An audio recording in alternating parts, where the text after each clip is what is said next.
Bonjour, voici le 6e pays dont le PIB par habitant, donc le revenu par habitant est le plus élevé en Amérique, Amérique du Nord, États-Unis, Canada, Caraïbes et même le 35e pays dont le passeport est le plus puissant au monde. En même temps aussi, avec le passeport en question, tu peux voyager dans le pays comme l'Angleterre, visa à l'arrivée et gratuitement dans tous les pays de l'Union européenne. En tout cas, dans cette vidéo, on vous parle de ce 6e pays dont le revenu par habitant est le plus élevé. Ici, on ne parle pas des renommées de pays. Moi, je vous parle de revenu par habitant et des opportunités que vous pouvez avoir sur place. Alors, avant de continuer, je vous demande de vous abonner dans cette chaîne YouTube Réalité à l'étranger télévision. Nous parlerons beaucoup de sujets pareils. Si tu aurais voulu aller visiter, tenter ta vie, étudier ou même voir s'il y a des opportunités dans cette chaîne YouTube, nous parlerons beaucoup de sujets pareils. Surtout si tu vis dans un pays francophone et voilà, tu aurais voulu comprendre un peu certaines réalités dans certaines régions. Nous parlerons beaucoup de sujets qui te concernent. En tout cas, abonnez-vous, aimez, commentez, partagez cette vidéo. Alors, on y va. Alors, c'est quel pays? C'est Saint-Lucie. Saint-Lucie est un pays insulaire des Antilles dans l'est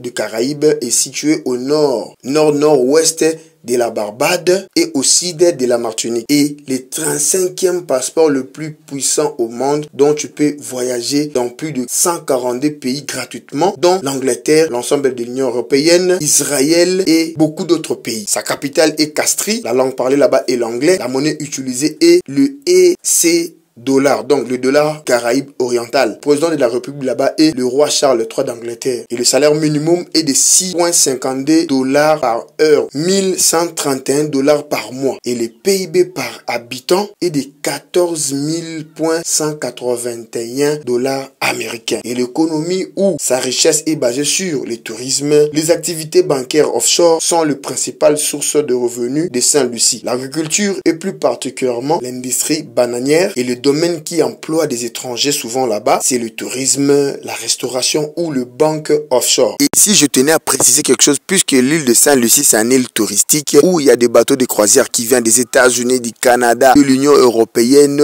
Je pourrais dire des quinzaines de bateaux de ferry où il y a des touristes. Donc, il y a des opportunités dans des restaurants, dans des bars, dans des hôtels. Si seulement si tu as fait des formations pareilles, ou soit tu cherches à gagner quand même de l'argent et aussi rencontrer différentes nationalités. En tout cas, tu as des opportunités sur place dès que tu arrives. Et par quel moyen pour obtenir la nationalité? Tu peux obtenir la citoyenneté à Saint-Lucie par naissance, par descendance, par mariage, par naturalisation ou investissement. Et par quel moyen tu peux voyager là-bas facilement? Il y a 4 moyens. Numéro 1, donc par voie aérienne. Numéro 2, avion. Et numéro 3, ferry ou voiture. Et quelles sont les autorisations pour arriver à Saint-Lucie? Donc, il vous faut un visa. Obtenir un visa de Saint-Lucie, pour beaucoup de nationalités, c'est pas trop compliqué. Sur Internet, tu vas obtenir ton visa. Et même, j'ai vu dans certains passeports là-bas, en Afrique, même en Europe, partent à Saint-Lucie gratuitement. Donc, tu ne payes rien, tu te fais seulement enregistrer auprès de l'immigration de Saint-Lucie.